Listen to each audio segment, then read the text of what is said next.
Breaking news with Based and Bougie. So, guys, I saw this very, very, very interesting video of Malala Yousafzai. I hope I pronounced that right. Yousaf, hey, Yousaf, hey, Yousaf, Yousafzai. Hope I pronounced that right. Apologies if I pronounced that wrong, because I hate when people pronounce my name wrong. That was not done on purpose. But yeah, I saw this very interesting video on her on X, basically describing how it's not fair how migrants are being. Let's just get into the video, guys. Before I begin, if you're not aware of who Malala is, she's basically a Pakistani activist, and she gained notoriety when she was shot in the face in 2012 by the Taliban because she spoke up against the banning of women being educated. So ever since that incident, I believe she gained asylum and citizenship here in the UK, and she pretty much travels around the world advocating for women being educated in third world countries.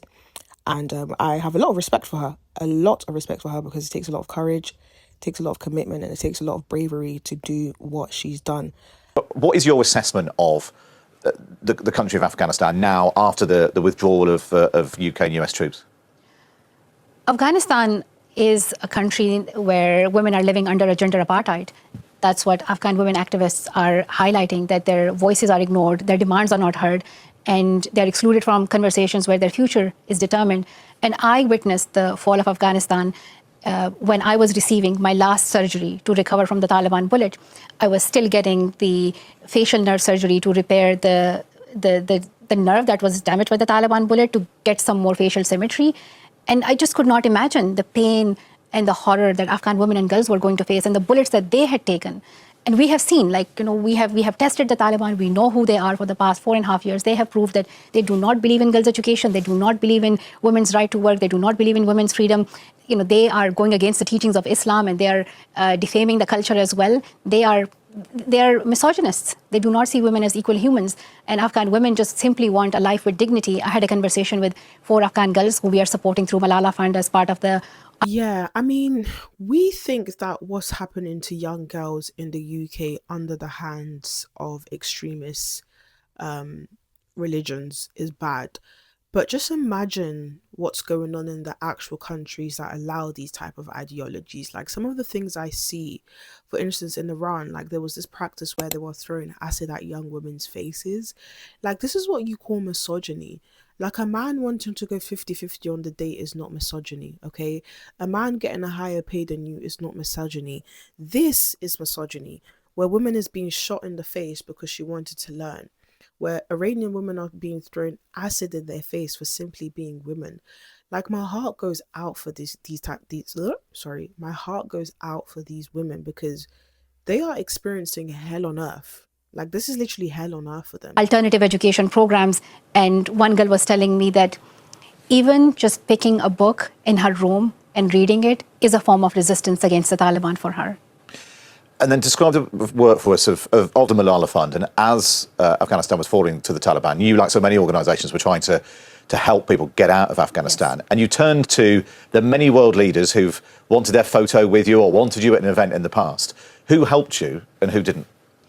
Unfortunately, a lot of the male world leaders did not respond. And it was really heartbreaking, because not just that, but just seeing that there is no global uproar against the Taliban, and people are just not understanding like how terrible it is for girls and women there, that it just reminds me that it's so easy for people to come and support you when you have survived. And in my case, I felt that yes, because I survived and my story was called as a story of a brave girl, and I was receiving awards and handshakes and titles and photo opportunities. But when it came to the future of other girls who were in the same place as me, whose right to education was denied, then people looked away. And I hope that there is... No, I agree. I definitely agree. I think Keir Starmer should be speaking about this more. And that's my problem with Keir Starmer. That's my problem with the Labour Party, is that they only talk about situations and unfortunate scenarios that suit them. The only time they want to give terrorism attention is when a British person is waving the British flag. The only time they want to, emphasize terrorism in the media is when, you have British people rioting because 3 girls were murdered. But they never talk about what's going on in the Taliban's in Afghanistan, where the Taliban is literally brutally attacking, killing, and just ruining the lives of women simply because they are women. They never talk about what's going on in Nigeria, where you're seeing Islamic extremists literally running rampant and just killing hundreds of people a day. They don't talk about what's going on in. They don't. They only talk about what's going to suit their narrative, and their narrative is just demolish. Sorry, and their narrative has always just been demolishing capitalism, demolishing democracy, demolishing freedom of speech, demolishing small governments, essentially just demolishing anything related to British values, because essentially they're Marxists, they're socialists. So they're not going to talk on things like this because it doesn't benefit their agenda. And another reason why they don't want to talk about this is because the more things like this get exposed, how the Taliban's or potentially men in Afghanistan see women, the more people are going to be fearful of people from this region, Afghanistan, coming to the UK. But the government don't want that. The government wants as many Afghanistani people coming into the UK because they know when it comes to 2029, they are going to be the ones voting for them because they are the ones that brought them to this country. I'm telling you guys, Accountable. Wake up. More awareness about it. Afghan women and girls need our solidarity and support. At the time of the evacuation, yes, there were more women leaders who stepped in to support from Norway and to those in the US, Canada, and Qatar. But I hope that we see more solidarity for Afghan women. We support them in their campaign to hold the Taliban accountable, and girls should be allowed to be in school. Obviously, at that point, the British Prime Minister was Boris Johnson. Was he one of the male leaders who didn't help? We were trying to reach to all prime ministers and presidents' offices. What, you just didn't hear anything back?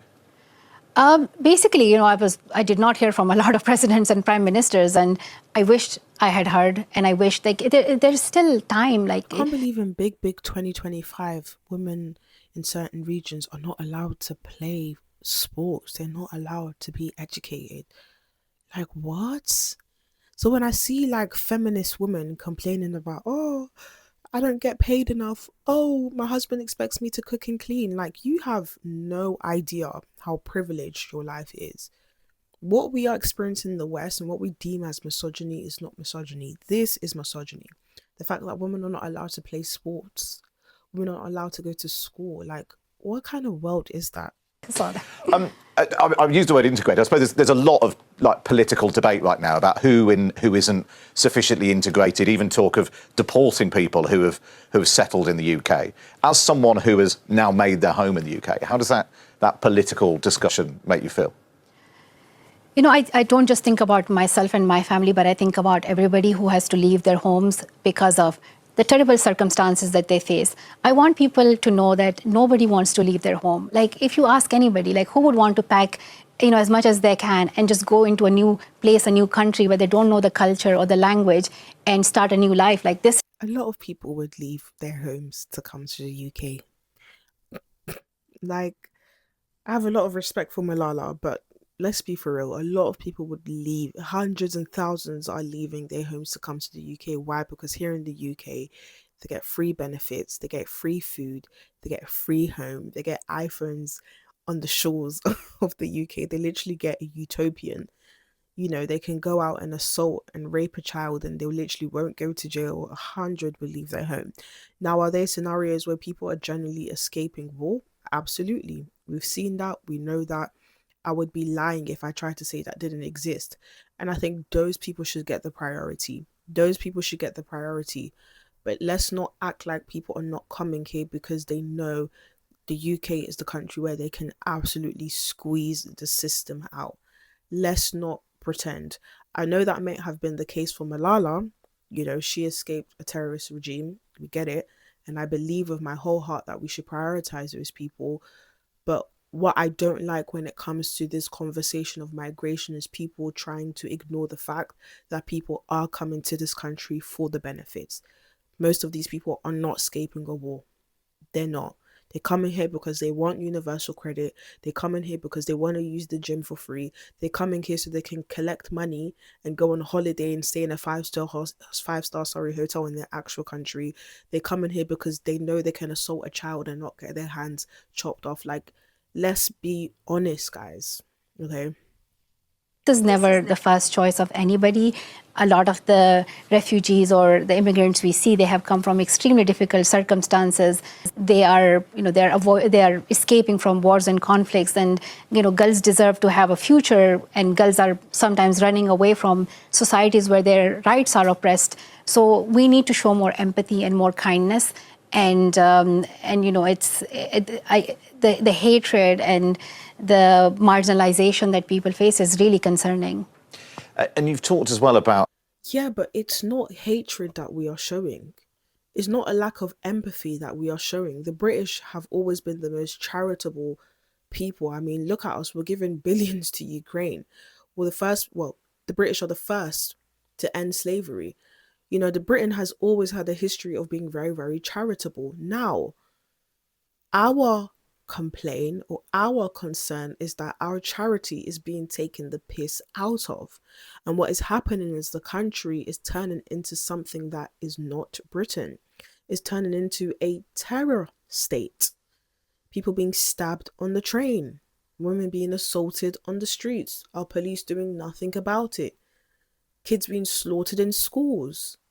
The UK is starting to look like a third world. Now, if all these third world countries lose the most charitable countries, who's going to save these third world countries? That's why Britain needs to remain the same. It needs to remain the strong, powerful Britain that it is. Okay, now what makes Britain powerful is the fact that it's a Christian nation. And with Christianity comes this charitable, helpful, and how do you call it, just charitableness. Like, we see people as our neighbors, so we go out of our way to help people. However, there's helping people and then just allowing people to take the piss out of you. And our establishment is purposely, let me emphasize the word purposely, allowing people to take the piss. For instance, the Hillingdon attack that happened, this was an Afghan migrant. The statistics show that a lot of Afghanistani people keep committing crimes, especially sexual assaults. They are very high in, the percentage of sexual assaults. So why are we still importing them? Do you get what I mean? So my question to Malala, if I ever sat across from her, is what Afghanistan men are like. You know their mentality. You know how they view women. But you know how people from the Islamic extremism side of things view people who are not Muslim. They believe you can chop their head off. So are you happy for them to come in the hundreds of millions? Oh, because we need to have empathy? This is my whole thing when it comes to migration, right?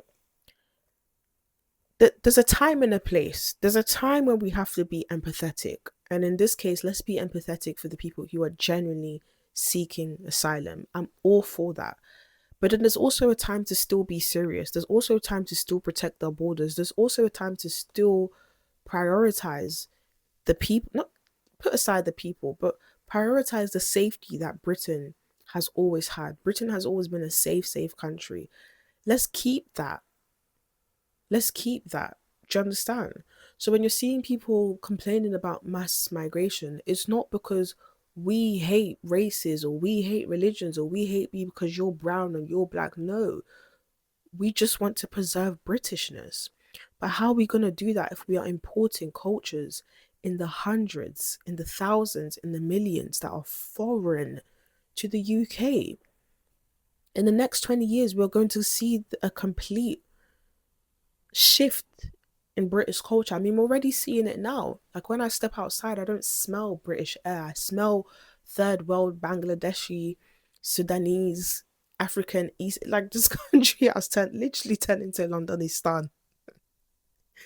And the next 20 years is going to turn into something else.